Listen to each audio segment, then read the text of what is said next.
ကောင်းဝင်လေးတွေချုပ်တက်ချင်တဲ့သူလေးတွေရှိလား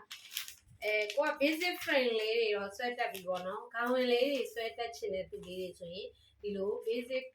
နောက်ချမ်းရှေ့ချမ်းဆွဲတက်တဲ့သူလေးတွေလိုက်ကြည့်ပါဒီဗီဒီယိုတကယ်လို့ဒီကောင်ကိုမဆွဲတက်ဘူးဆိုရင်လည်းအမရဲ့ကောက်ထဲကိုဝင်လိုက်ပါဝင်ပြီးဆွဲတင်ပြီးအောက်ဆုံးမှာဒီ basic frame ကိုဆွဲနည်းလေးတွေကိုအမဗီဒီယို2ပုတ်3ပုတ်နဲ့တင်ထားပေးတယ်ပေါ့နော်အဲ့ဒါကိုအရင်လေ့ကျင့်ရမယ်လေ့ကျင့်ပြီးမှသာဒီအခြေအနေကိုလာမှာအခုကကြတော့ငါတို့ကဒီ basic frame ကနေမှ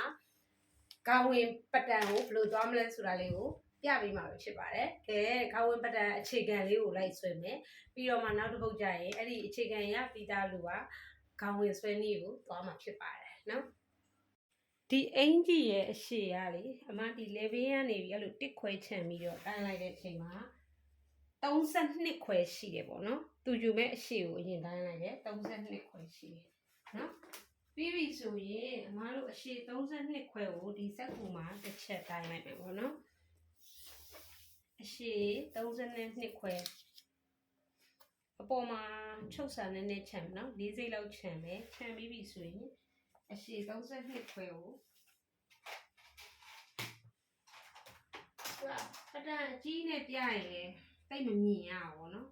အသေးနဲ့ပြကြရင်တော့လေသဘောတရားတွေကတိတ်နာမလဲကြအဲ့လိုအကြီးနဲ့ပြရင်လည်းဒီလိုဝေးသွားရင်တိတ်တော့မမြင်ရဘူးပေါ့နော်အဲ့တော့ဒီမှာတို့ဒီမှာ၄စိတ်လောက်အဲ့လိုမျိုးလေးဒီနားမှာပေါ့နော်၄စိတ်လောက်ခြံထားလိုက်နော်အဲ့ကနေစပြီးတိုင်းမှာ32နော်32ဒါပေမဲ့ဒီအောက်နားခောက်စာမပါသေးဘူးဒီပေါ်မှာတော့ချုပ်စာ၄စိတ်ခြံထားတယ်အောက်နားခောက်စာမထည့်ရဘူးနော်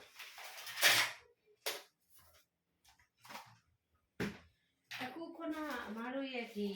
ပတန်မှာနောက်ချမ်းကိုအရင်ပြပေးမယ်နော်ဒီနောက်ချမ်းပတန်ကအမားတို့ပခုံးချုပ်စာပါပြီးပြီဂျိုင်းဘေးချုပ်စာပါပြီးပြီဒါပေမဲ့အခုခေါင်းဝင်းကိုပြောင်းတဲ့အချိန်မှာဒီပခုံးချုပ်စာပါပြီးပြီဖြစ်တဲ့အတွက်အမားတို့တင်တဲ့အခါမှာဒီလိုတင်လိုက်အပေါ်မှာ၄စိတ်ချန်ထားတဲ့ဟာရှိတယ်ဟုတ်အဲ့ဒါကိုထိတ်ထိအရောက်ယူလိုက်ထိတ်ထိတွေ့လားနော်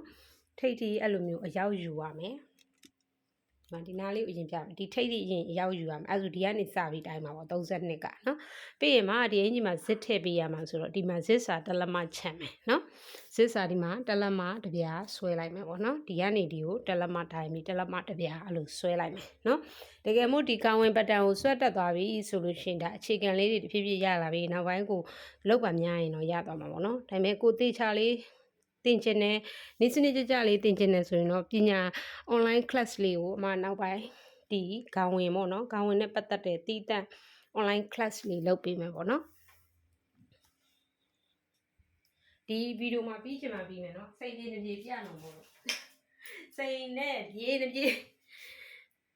နောက်အပိုင်းနေမှာတော့ကြည့်ရမှာနော်ဒီမှာတလက်မတိုင်းနေဒီမှာတလက်မတိုင်းနေဒီမှာတလက်မတိုင်းနေဆိုတော့အဲ့ဒီတလက်မနှစ်ခုကိုအမတို့ဆက်လိုက်တယ်ပေါ့နော်ချိန်ခံရပြီးသားလူကတော့ဒီဗီဒီယိုမကြည့်လေရပါဘောနော်မရသေးတဲ့သူလေးတွေအတွက်ပေါ့ဒီတစ်ခါကျတော့နားမလည်သေးတဲ့လူလေးတွေအတွက်စိတ်ပြေနေပြောတာဒါပေမဲ့လို့အမြဲတမ်းမအားတဲ့ခါကျတော့ပညာတစ်ခုကိုတကယ်ပြည့်ပြည့်စုံစုံရချင်တယ်ဆိုရင်တော့အနည်းဆုံးတော့ online class ဒါမှမဟုတ်ရင်အခြေခံကိုတော့သေချာသင်ရမယ်နော်အခြေခံမသင်မဲနဲ့ plain သင်မယ်ဆိုလို့ရှိရင်အုံနှောက်တွေဆွတ်ခတ်ဘယ်အားမှန်မှမသိတော့ဘူးဖြစ်မယ်နော်โอเคနော်အဲ့ဒီတယ်လမှာဘယ်ဟာအမှန်မှမသိတော့ဘူးဆိုတာ line ပေါ်မှာဟိုလူတင်လဲကောင်းတယ်ဒီလူတင်လဲကောင်းတယ်နောက်ဆုံးဘာကိုလက်ကင်ထားရမှမသိတော့ဘူးဖြစ်သွားမယ်နော်ဒါကကြတော့မတို့ဆီမှာတင်ပေးတဲ့ပတန်ထဲမှာဆိုရင်ဒီကောင်ကအခြေခံဂျပန်ရှေးကိုနီလန်ပေါ့နော်ဒီသူကနီလန်တူဆီမှာ2မျိုးတင်ပေးရတယ်နောက်တစ်မျိုးက matrix ပတန်ပခုံးမှတောက်ပါတယ်ပတန်အဲ့ဒါကြတော့မတို့ကတကယ်ပွဲတက်တွေ fitting ပုံနေကြရင်သုံးတယ်ဒီဂျပန်ရှေးကိုလက်မနီကိုကြတော့သူလဲဝတ်လို့ရှိရင်ရမ်းကောင်းတယ်နော်ဒါပေမဲ့အမဒီဟာလေးကိုကြတော့ဒီလိုမျိုးတိတ်ပြီးသူကတောက်မကစားစရာမလိုတဲ့အတွက်သူ့ကိုဒီလို ready made တွေခေါင်းဝင်တွေဒါမှမဟုတ်နည်းနည်းဝါတဲ့သူတွေအပွားဝတ်မဲ့လူတွေအတွက်ဆိုအမသုံးပေးတယ်ဒါပေမဲ့အရင်တော့မြန်မာအင်ကြီးလည်းဒီပတန်နဲ့ပဲချုပ်ခဲ့တာနောက်ပိုင်း matrix ပတန်ကြတော့ပို့ပြီးတော့ကွက်တိကြတယ်ပေါ့နော်အဲ့လိုဖြစ်တဲ့ခံစားရအဲ့ကြောင့်အမ matrix ပတန်ကိုမြန်မာအင်ကြီး fitting နေဆိုရင်သုံးပြတယ်ပေါ့နော်ဆိုတော့အခုဒါလေးကိုဒီလိုလေးတေချာလေးကတ်ထားပြီးရင်ဒီစက်ကူတွေကခောက်နေမှာဆိုရင်သူ့ကိုတေချာဒါလည်းပေတံလေးနဲ့ဖိတာဒါမှသူကပြက်နေမှာအခုမှလောက်တဲ့သူတွေဘာကြောင့်မှားလဲဆိုတော့အမတင်တန်းသူတွေဒီရက်ပိုင်းတင်တဲ့လူတွေကမှသတိထားမိတဲ့ချိန်မှာကိုကဒီလိုဆွဲလဲသူတို့ကဒီလိုလိုက်မဆွဲနိုင်သေးဘူး မဖြောက်ဘူးပေါ့နော်ပြောချင်တာဆိုတော့အဲ့လိုဖြောက်လာဖို့ဆိုတာအချိန်ချင်းလုံးဖို့လိုတယ်လို့ပြောချင်တာကိုကဒီနေရာနဲ့ဒီနေရာဆက်ပေမဲ့လည်း तू ကသဘောမပေါဘူးဒါပခုံးကိုယ့်ရဲ့ခန္ဓာကိုယ်မှာပခုံးရှိတယ်ဂျိုင်းရှိတယ်ဒါပေမဲ့ချက်ချင်းတင်တဲ့ကလေးတွေကပခုံးမှလည်းမသိဘူးဂျိုင်းမှလည်းမသိဘေးမှလည်းမသိသေးဘူးအဲ့ဒါတို့ရဲ့ပြဿနာအဲ့ဒါတွေသိလာဖို့ကအချိန်တစ်ခုတော့ပြီးရမယ်ပေါ့နော်အဲ့တော့ဒီကောင်းဝင်ကိုလည်းသိချကြည့်ပါနော်အဲ့လိုမျိုးလေးသိချသူကနီးစနစ်တွေကကျွမ်းကျင်တဲ့လူတွေကတော့သူကျွမ်းကျင်လာတော့အုံနောက်ထဲမှာအစစ်သေးရှိပေမဲ့ခုမှတင်တဲ့ကလေးတွေကြတော့အမြန်တင်လို့မရဘူးအမြန်တင်သူတို့သဘောမပေါက်တော့ဘောမပေါက်တော့သူတို့အနှေးတင်တယ်အနှေးတင်ပြီးဗီဒီယိုတွေမှခြံထားပေးတယ်အဲ့ဒီဗီဒီယိုတွေခဏခဏပြန်ကြည့်ခိုင်းတာပေါ့နော်အခုကတော့ဒါတကယ်တင်တန်းမှာတင်နေတဲ့ပုံစံမျိုးပဲဖြည်းဖြည်းချင်းစိတ်ပြင်းပြပြရဆိုတော့ဒီဗီဒီယိုတော့မှာတော့အကုန်လုံးပြီးမှတော့မဟုတ်ဘူးနော်ဆိုတော့ဒီနောက်ချမ်ပတန်ကိုမတို့ဒီ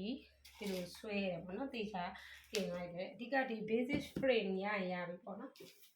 basic frame လေးကိုရရင်ရပြီပြီးပြီဆိုရင်ဒီမှာစပြီနော်ဇလန်းစပြီမှာဒီထိတ်ကနေဒီခါးရဲ့အကြကိုတယောက်နဲ့တယောက်တော့မတူဘူးเนาะဒီတယောက်က15ရှိတယ်အဲ့ဒီ15မှာအမတို့ line တစ် line ဆွဲလိုက်မယ်เนาะအမကောင်းဝင်ဆွဲလိုက်တာကြည့်အောင်ဆောင်း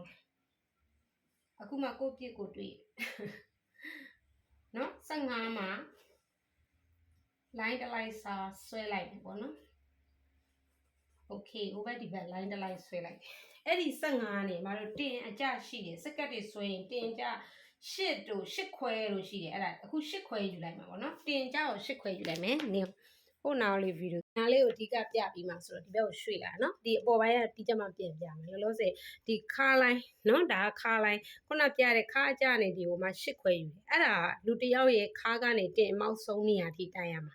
တယောက်နဲ့တယောက်မတူဘူးအရက်ပူတဲ့လူဆိုရင်ခွန်ခွဲ8ခွဲကို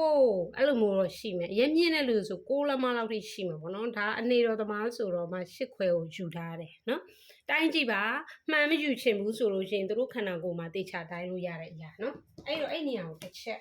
ဆွဲလိုက်မယ်ဆွဲပြီးဒီနေရာမှာပုံတင်နည်းတစ်ခုထည့်မယ်နော်အဲ့နေရာမှာအမပုံတင်နည်းတစ်ခုထည့်မယ်ပုံတင်နည်းဆိုတာတွေကအလွတ်တက်ဖို့နော်ဒီနေရာမှာထည့်မဲ့ပုံတင်နည်းက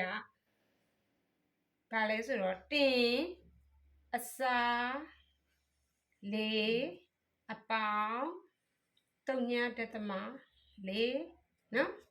ပြီးလို့ရှိရင်ချုပ်စာတလက်မပေါ့နော်ချုပ်စာတလက်မထပ်ပေါင်းရမှာပေါ့အဲ့လိုမျိုးထည့်ရနော်ချုပ်စာတလက်မသူ့ရဲ့ပုံသင်နည်းကတင်ကို4နဲ့စားရတဲ့အဖြေကို4စိတ်ပေါင်းလို့ရတဲ့အဖြေကိုတလက်မထပ်ပေါင်းရမယ်နော်ဒီလိုတလက်မဆိုလို့ရှိရင်သူကနောက်မှာ0ထည့်ထားလိုက်အဲ့ဒါမှပေါင်းရလွယ်မှာနော်ဒါကတော့4ကတော့လက်မလည်းမဟုတ်ဘာမှလည်းမဟုတ်ဘူး4ပုံခိုင်းတာပေါ့နော်အဲ့တော့ဒီတင်နေရမှာဘာတွေအစားထိုးရမှာလဲဆိုတယောက်ချင်းမတူတဲ့လူတယောက်ရဲ့တင်ပတ်လည်တွေထည့်ရမှာနော်လူတယောက်ရဲ့တင်ပတ်လည်ကဥပမာ33ကနေစမယ်နော်50လောက်ထိလည်းရှိမှာပေါ့အဝဆုံးပေါ့နော်33ကနေ50 33 34 35 36 39 38 39 40 41 42အဲ့လိုမျိုး50အထိ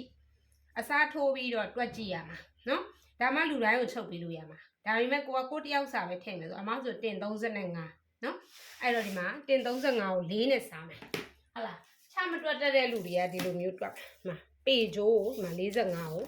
ဒီလိုဒီမှာ35ပေါ့နော်အမတင်ပတ်လေ35ဆိုရင်အဲ့35ကိုဒီမှာပေဂျိုးကိုဒီလိုနှစ်ခေါက်ခောက်လိုက်4နဲ့စားမယ်ဆိုရင်ပေါ့နော်နှစ်ခေါက်ရင်ခောက်မယ်နော်နှစ်ခေါက်ခောက်ပြီးဒီမှာပူလိုက်တွေ့လား35ကိုနှစ်ခေါက်ခောက်တာစက်ခွန်ခွဲရတယ်အဲ့ဒီစက်ခွန်ခွဲကိုနောက်ထပ်နှစ်ခေါက်ထပ်ခောက်မှာနော်နှစ်ခေါက်ထပ်ခောက်မယ်အဲ့ဒါဆိုဘယ်လောက်ရလဲဆိုတော့ဒီမှာကြည့်လိုက်မယ်နှစ်ခေါက်ခောက်လိုက်တယ်နော်ခောက်လိုက်တဲ့အဖြေကထဲရောက်လာဒီမှာချိုးထားတဲ့အရာလေးပေါ့နော်ချိုးထားတဲ့အရာလေးက86စိတ်ရပေါ့နော်35ကို4နဲ့စားတာ86စိတ်ရတယ်နော်အဲ့ဒီ86စိတ်လေးကိုတခါပါနဲ့ပြန်ပေါင်းပါလဲဆိုတော့3.4စိတ်နဲ့ပြန်ပေါင်းမယ်အဲ့တော့အမကဒီနားလေးမှာရေးပြမယ်နော်တွက်နေနောက်ဗီဒီယိုမှာပဲဆက်ပြအောင်ပြီးတော့မယ်ဆိုတော့နော်